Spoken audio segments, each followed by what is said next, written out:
Hello friends. क्वार्कस framework सीखने की इस सीरीज में आज हमारा 32वां लेक्चर है और आज हम सीखेंगे माइक्रो प्रोफाइल हेल्थ इन क्वार्कस। अब आप सबसे पहले ध्यान से सुनिए कि जब भी हम एक क्वार्कस की एप्लीकेशन बनाते हैं, ठीक है, तो हम इसके अंदर क्या करते हैं, हम इसको अपने डेटाबेस से कनेक्ट करते हैं और इस एप्लीकेशन के अंदर हम किसी एक्सटर्नल एपीआई को कॉल करते हैं।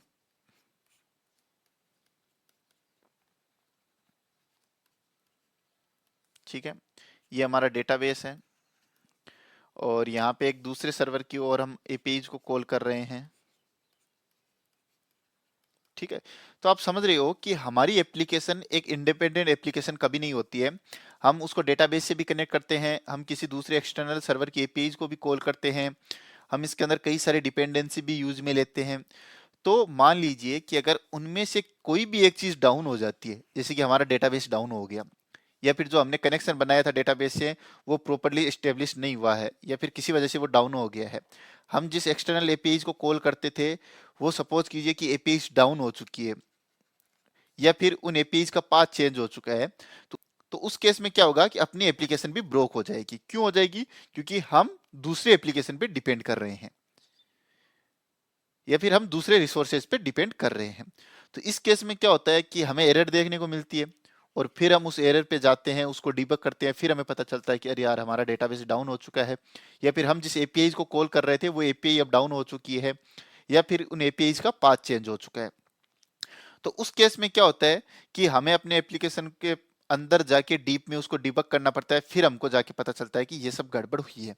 तो इस चीज को अवॉइड करने के लिए हम काम में लेते हैं माइक्रो प्रोफाइल हेल्थ।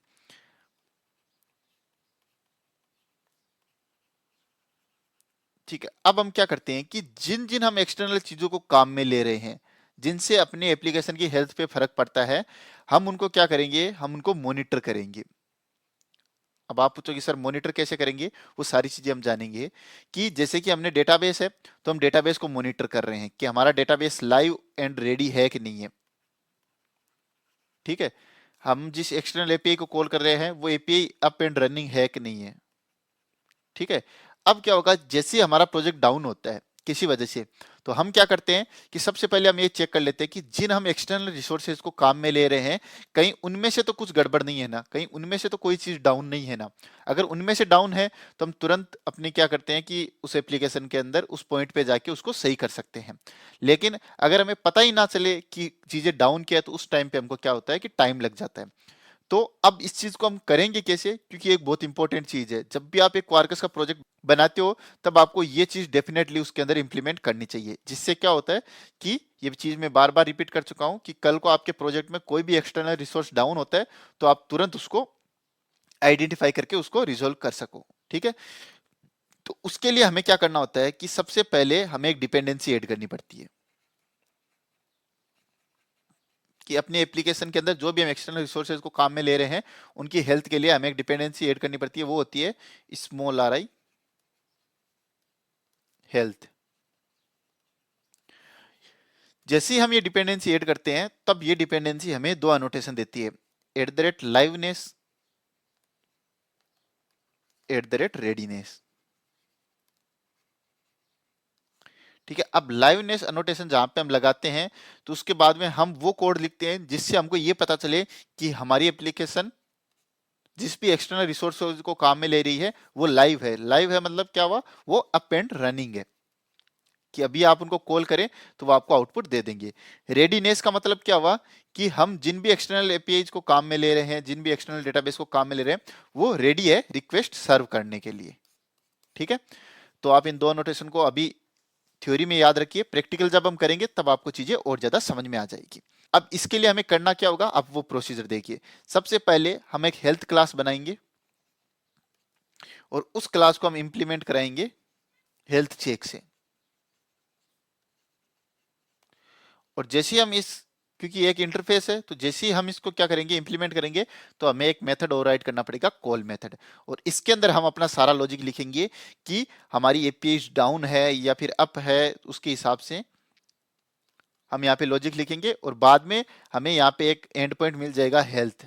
जैसे हम इस एंड पॉइंट को हिट करेंगे तब हमारे जितने भी एक्सटर्नल रिसोर्सेज है उन सब की हमें हेल्थ पता चल जाएगी कि कौन कौन अप है कौन कौन डाउन है। तो चलिए, अब आपको लग रहा होगा कि ये काफी इंटरेस्टिंग चीज है, लेकिन इसको हम इंप्लीमेंट कैसे करेंगे। तो मैं फटाफट अपनी आईडी पे चलता हूं और आज का प्रैक्टिकल स्टार्ट करते हैं।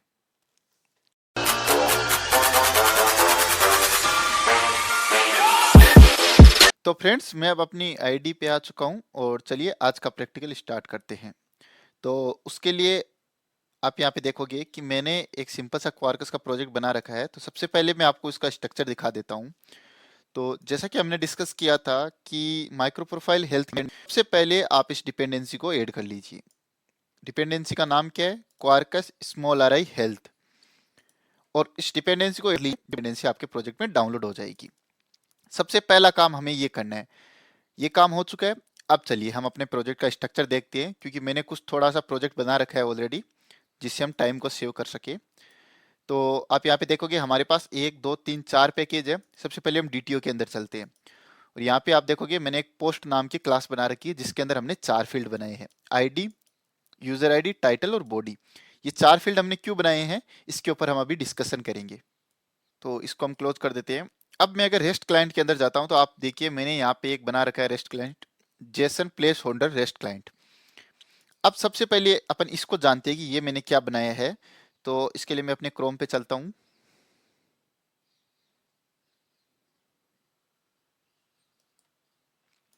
और यहाँ पे आप टाइप कीजिए जेसन प्लेस होल्डर।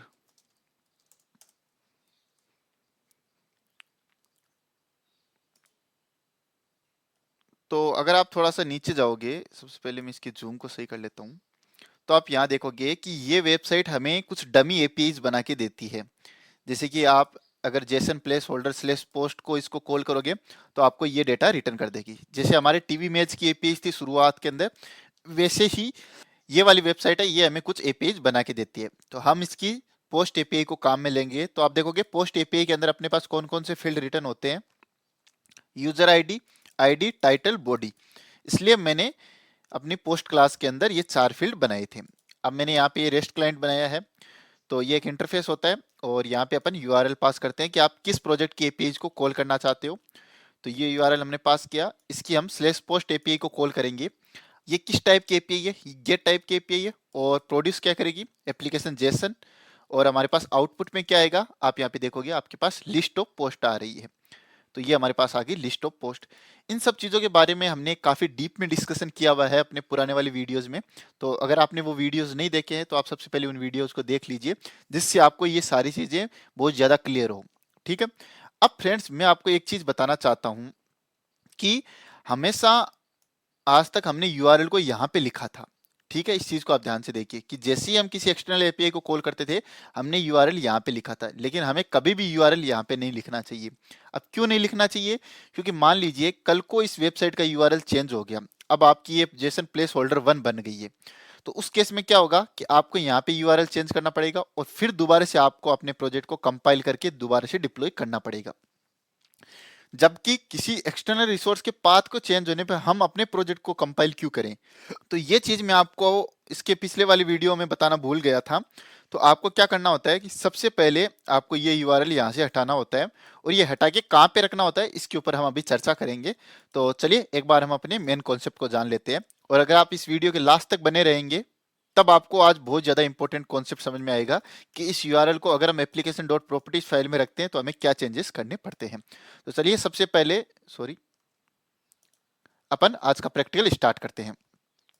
तो आप यहाँ पे देखोगे ये मेरी रिसोर्स क्लास है और इसके अंदर मैंने एक सिंपल सा एंड पॉइंट बना रखा है हेलो, जिसके अंदर हम ये प्रिंट करा रहे हैं हेलो फ्रॉम क्वार्कस, जो कि हमारे काम का नहीं है। अब मैं सारी फाइलों को क्लोज कर देता हूँ और हम चलते हैं एक बार रिसोर्स के अंदर। यहाँ पे आप देखोगे कि मैंने एक एक्सटर्नल डेटाबेस को काम में ले रखा है पोस्टग्रेस के। तो अब आपको सिनेरियो समझ में आ गया होगा कि हम अपने प्रोजेक्ट के अंदर 2 एक्सटर्नल रिसोर्सेज को काम में ले रहे हैं। सबसे पहले एक डेटाबेस को और दूसरा हम किसी दूसरे प्रोजेक्ट की एपीआई को कॉल करेंगे। तो अब ये चांसेस हो सकते हैं कि हमारा डेटाबेस डाउन हो और या फिर उस एपीआई डाउन हो या उसका पाथ चेंज हो गया हो, कई सारे सिनेरियोज हो सकते हैं। तो चलिए अब हम इंप्लीमेंट करते हैं अपने प्रोजेक्ट के लिए हेल्थ। तो उसके लिए आपको क्या करना है, सबसे पहले यहाँ पे मैंने एक हेल्थ पैकेज बना रखा है। तो आप यहाँ पे 2 क्लास बना लीजिए, लाइव हेल्थ चेक। ये क्लास क्या करेगी? ये चेक करेगी कि हमारी जो एपीआई है वो लाइव है कि नहीं है। लाइव होने का मतलब क्या हुआ कि वो अगर आप उसको रिक्वेस्ट करते हो तो क्या वो रिक्वेस्ट का रिस्पॉन्स दे सकती है कि नहीं दे सकती तुरंत। तो ये उसके लिए है। और दूसरी क्लास हम बना लेते हैं रेडीनेस हेल्थ चेक।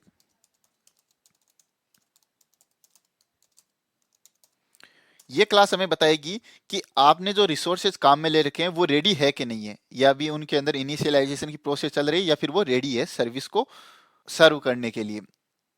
ठीक है, तो मैं इसका नाम एक बार थोड़ा सा चेंज करके इसको लाइवनेस कर लेता हूँ। LIVENESS। इसको अपन आई थिंक टाइपो है, तो इसको हमने कर दिया लाइवनेस हेल्थ चेक। अब क्या है कि सबसे पहले हम चलते हैं रेडीनेस हेल्थ चेक वाली क्लास के अंदर और इस क्लास को बंद कर देते हैं। अब सबसे पहले आपको क्या करना है, आपको यहाँ पे एनोटेशन लगाना है @readiness। और ये एनोटेशन हमारे पास कहाँ से आएगा, इक्लिप्स माइक्रो प्रोफाइल हेल्थ से। आप इसको इंपोर्ट कर लीजिए। अब आप यहाँ पे इंप्लीमेंट कीजिए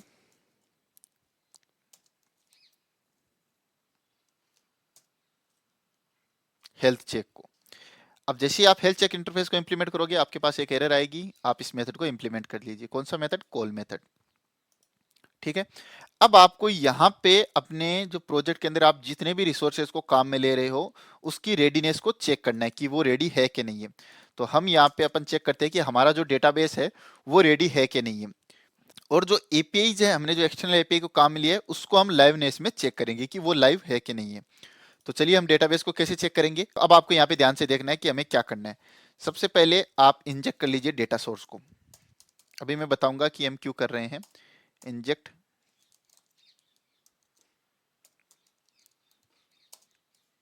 डेटा सोर्स को, और आप यहाँ पे लिख दीजिए डेटा सोर्स। अब आपको यहाँ पे क्या करना है, आप यहाँ पे चेक कीजिए। सबसे पहले आप ट्राई ब्लॉक बना लीजिए। तो अब आप यहाँ पे लिखिए कनेक्शन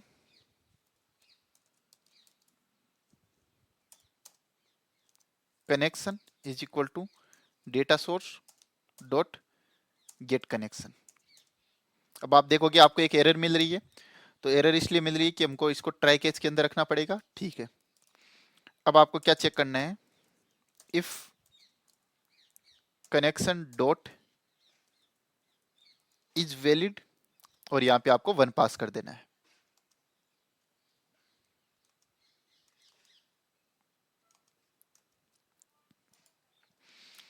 अब क्या होगा कि अगर आपका कनेक्शन वैलिड होगा, वैलिड होने का मतलब क्या है, आपका प्रोजेक्ट सक्सेसफुली डेटाबेस के साथ कनेक्ट हो चुका है, तब आप इस कंडीशन में जाओगे, अदरवाइज आप इस कंडीशन में जाओगे। तो अब आप यहाँ पे ध्यान से देखिए कि जैसे ही आपका कनेक्शन डेटाबेस के साथ सक्सेसफुली एस्टेब्लिश हो जाता है, तब आप यहाँ पे हेल्थ में प्रिंट करा दोगे कि हमारा डेटाबेस अप है। वो कैसे कराओगे, आपको यहाँ पे लिखना है रिटर्न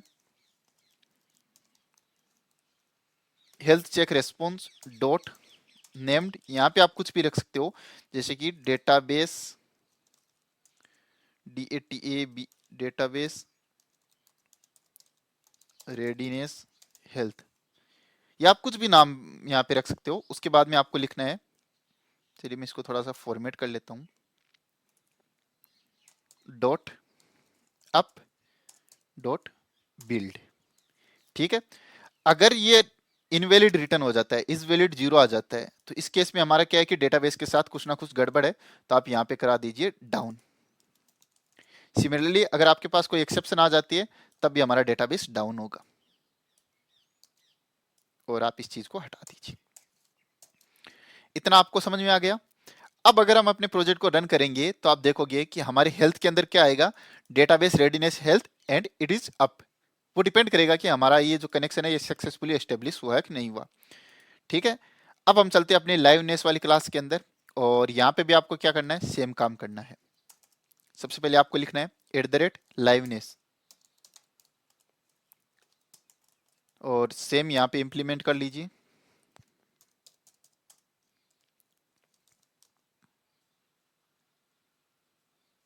हेल्थ चेक इंटरफेस को, और ये मेथड ओवरराइड कर दीजिए कॉल।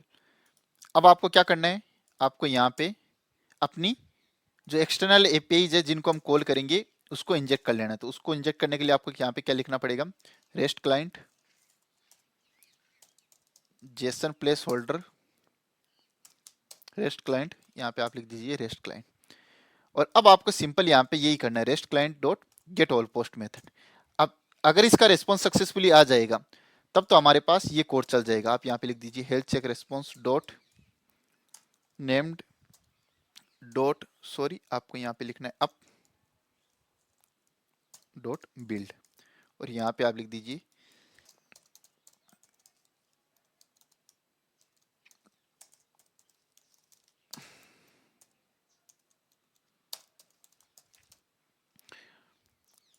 ठीक है। तो अब आप कहोगे कि सर इसका रिजल्ट तो इग्नोर हो गया, अगर इसमें कुछ भी एक्सेप्शन आती है तब हमारा ये जो माइक्रो प्रोफाइल हेल्थ वाली डिपेंडेंसी है वो उसको ऑटोमेटिकली हैंडल कर लेगी। तो आपको सिर्फ इतना ही करना है। अब अगर हम इस प्रोजेक्ट को रन करेंगे तो आप देखिए हमारे पास आउटपुट में क्या आता है। तो उसके लिए मैं यहाँ पे अपने टर्मिनल पे चलता हूँ और यहाँ पे कमांड टाइप करते हैं mvn clean quarkus :dev। अब आपको पता है कि हम क्लीन यहाँ पे क्यों लिखे हैं, अगर आपको नहीं पता तो आप पिछले वाली वीडियोस को ध्यान से देखिए, आपको सारी चीजें समझ में आ जाएगी। तो इसीलिए मैं आपको कहता हूँ कि फ्रेंड्स आप जब भी कोई प्लेलिस्ट के बीच का वीडियो देखते हैं तो आपको चीजें इतनी ज्यादा नहीं समझ में आती है, आपको हमेशा उस प्लेलिस्ट को शुरू से देखना चाहिए अगर आप सीरियसली उस चीज को लर्न करना चाहते हो। ये मैं मेरी प्लेलिस्ट के लिए नहीं कह रहा हूँ, ये मैं हर एक प्लेलिस्ट के लिए कह रहा हूँ। तो हमारा प्रोजेक्ट रन हो रहा है, तब तक थोड़ा सा वेट करते हैं। तो फ्रेंड्स आप देख सकते हो कि हमारा प्रोजेक्ट रन हो चुका है। तो चलिए इस यूआरएल पे क्लिक करते हैं और अब आप यहाँ पे देखिए मैं यहाँ पे टाइप करता हूँ /q/health।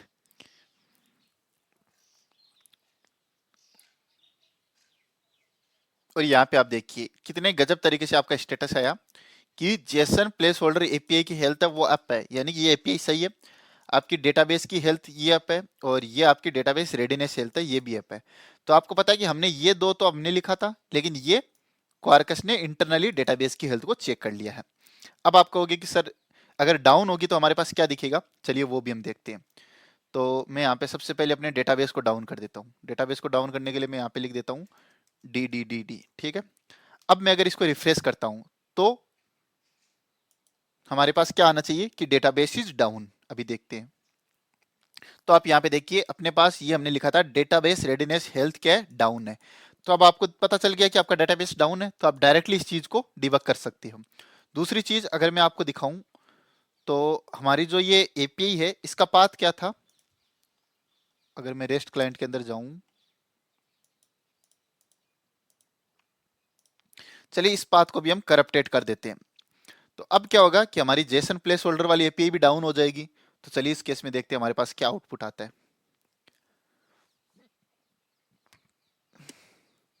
तो अब आप देखिए आपके पास कितने गजब तरीके से स्टेटस आ गया कि ये जो आपकी लाइव हेल्थ चेक के अंदर है वो डाउन है। कौन सी एपीआई डाउन है, Jason place holder typical dot ये वो, ठीक है, CDDUM। यानी कि अब आपको पता चल गया। अगर आपके प्रोजेक्ट में हेल्थ नहीं होती तो आप कैसे चेक करते, आप यहाँ पे कंसोल के अंदर आके फिर आप देखते कि यार इतनी सारी एरर आ गई, पता नहीं एरर क्या आई है, यहाँ से आपको डायरेक्टली पता चल गई।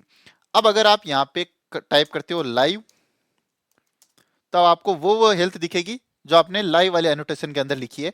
तो हमने लाइव वाले एनोटेशन के अंदर एक जेसन प्लेस होल्डर को लिखा था, और अगर आप यहाँ पे रेडी लिखते हो